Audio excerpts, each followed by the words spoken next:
শীতে ঘরের মধ্যেই কিভাবে ব্যায়াম করবেন, বিশেষ করে যাদের প্রতিদিন ব্যায়ামের প্রয়োজন, যেমন ডায়াবেটিস, উচ্চ রক্তচাপ, স্থূলতা ও রক্তে চর্বি বেশি এমন রোগীদের জন্য প্রত্যেক দিন অর্থাৎ নিয়মিত ব্যায়াম করা প্রয়োজন। কিন্তু এই শীতের মধ্যে ব্যায়াম করা নিয়ে অনেক সমস্যায় পড়েছেন।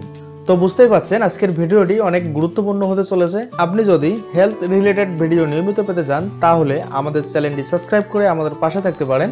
আমাদের চ্যানেলে নিয়মিত হেলথ টিপস শেয়ার করা হয়।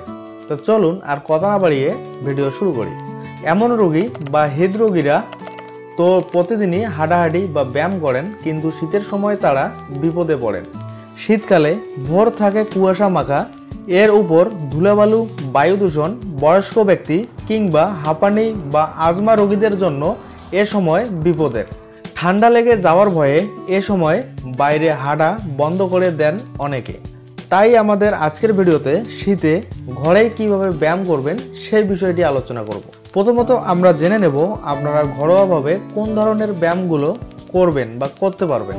সাধারণত 3 ধরনের ব্যায়াম আছে: কার্ডিওভাস্কুলার, ম্যাসকুলার, জয়েন্ট ট্রেসিং। প্রথম ভাগে জয়েন্ট ট্রেসিং, দ্বিতীয় ভাগে ম্যাসকুলার ও শেষে কার্ডিওভাস্কুলার করতে হয়। কিন্তু শীতে ব্যায়ামের ধারাটা ভিন্ন হতে হবে। প্রথমে কার্ডিওভাস্কুলার, দ্বিতীয় ভাগে ম্যাসকুলার ও পরে জয়েন্ট ট্রেসিং করতে হবে। শীতে ওয়ার্ম আপ করাও কঠিন, তাই কার্ডিওভাস্কুলার দিয়ে ব্যায়াম শুরু করা ভালো। এ ব্যায়ামের মধ্যে রয়েছে হাঁটা, দৌড়ানো, স্কিপিং, সাইকেলিং ইত্যাদি। এরপরে ম্যাসকুলার ব্যায়ামের মধ্যে রয়েছে বুক ডাউন, উঠা বসা। যারা জিমে যান তারা ডাম্বেল বা ভারী জিনিস তুলবেন, অর্থাৎ শক্তি খরচ হবে এমন ব্যায়াম করতে হবে। ট্রেসিং এর মধ্যে পড়ে ভিন্ন ধরনের ইয়োগা বা যোগ ব্যায়াম। তো দর্শক, আমরা বুঝতে পারলাম যে আমরা শীতে 3 ধরনের ব্যায়াম করতে পারবো।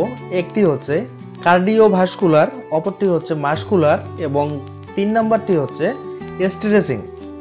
তো চলুন এবার আমরা মাসকুলার ব্যায়ামের কিছু উদাহরণ জেনে নেই। পায়ের ব্যায়ামের জন্য প্রথমে উঠা বসা করতে হবে। সোজা হয়ে দাঁড়াতে হবে যেন গোড়ালি উপরে ওঠে, পায়ের আঙ্গুল যেন বেঁকে না যায়। এক সেটে 20 বার, এভাবে 3-4 বার সেট করতে হবে। সোজা হয়ে দাঁড়িয়ে বা পা সামনে দিন, এরপর 2 হাঁটু ভেঙে আধা আধি করে বসুন। এ অবস্থান থেকে আবার আগের অবস্থানে আসুন। এবার ডান পা সামনে দিয়ে একই রকম করতে হবে। এভাবে 15 থেকে 20 বার করলে এক সেট হবে। 3 থেকে 4 সেট করুন। এরপরে বুক ডাউন দিতে পারেন। উপর হয়ে শুয়ে বুকের 2 পাশে হাত মাটিতে রাখুন, হাতে চাপ দিয়ে শরীর ওঠাতে হবে। খেয়াল রাখুন যখন নামবে তখন বুক যেন মাটি স্পর্শ না করে। এ ব্যায়ামও 3 সেট করতে পারলে ভালো। টুলের উপর বা বিছানায় শুয়ে পড়ুন, 2 হাত মাথার পেছনে নিন, দম নিতে নিতে শরীর বাঁকিয়ে পিছনে দিন। দম ছাড়তে ছাড়তে আগের অবস্থানে ফিরে আসুন। ব্যায়ামটি 5 বার করলে এক সেট হবে। 4 থেকে 5 সেট করা উচিত। দৌড় বা জগিংয়ের মতো অ্যারোবিক্স এক্সারসাইজের অভ্যাস রয়েছে অনেকের, কিন্তু এই 2 ভাবে শরীরচর্চার সময় ফুসফুসের অনেক বাতাস প্রয়োজন। বাড়ির বাইরে দৌড়াতে গিয়ে দূষিত বাতাস নেওয়া ঠিক হবে না, তাই ঘরে স্পষ্ট জগিং ও অ্যারোবিক্স করতে পারেন। শীতে যারা দৌড়াতে বা হাঁটতে পারেন না তারা শরীরের ঘাম ঝরাতে ব্যাডমিন্টন, বাস্কেটবল বা টেবিল টেনিস খেলতে পারেন।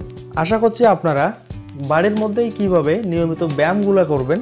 তো সব মিলে ভিডিওটি ভালো লাগলে অবশ্যই লাইক দিবেন। পরবর্তী ভিডিওর নোটিফিকেশন পেতে চাইলে আমাদের চ্যানেলটি সাবস্ক্রাইব করে আমাদের পাশে থাকবেন। ধন্যবাদ।